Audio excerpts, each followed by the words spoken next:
सरकार आणि पक्षातून बाहेर काढलं तरी चालेल, पण ओबीसींबाबत भूमिका मांडतच राहणार. साम टीव्हीच्या एक्सक्लुझिव्ह मुलाखतीत छगन भुजबळांचं मोठं विधान.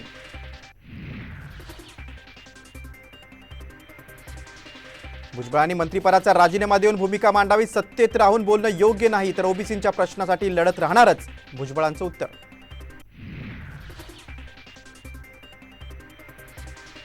ओबीसी आरक्षणाला धक्का लागणार नाही, छगन भुजबळांचे आक्षेप त्यांना भेटून जाणून घेणार, देवेंद्र फडणवीस यांचं विधान.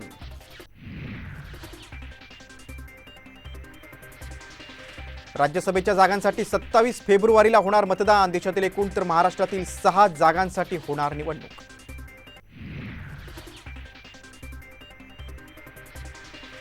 राष्ट्रवादी आमदार अपात्रता प्रकरणाचा निकाल लांबणीवर. सुप्रीम कोर्टाकडून नार्वेकरांना 15 फेब्रुवारीपर्यंत मुदतवाढ. तर अजित पवार गटाचे प्रतोद अनिल पाटलांची आजची फेरसाक्ष संपली. उद्या पुन्हा सुनावणी.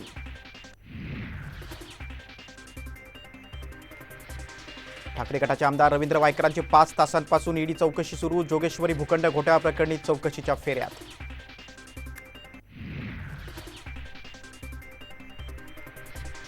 आणि महात्मा गांधींना लागलेल्या गोळ्या नथुरामाच्या बंदुकीतून निघाल्याचं नाहीत.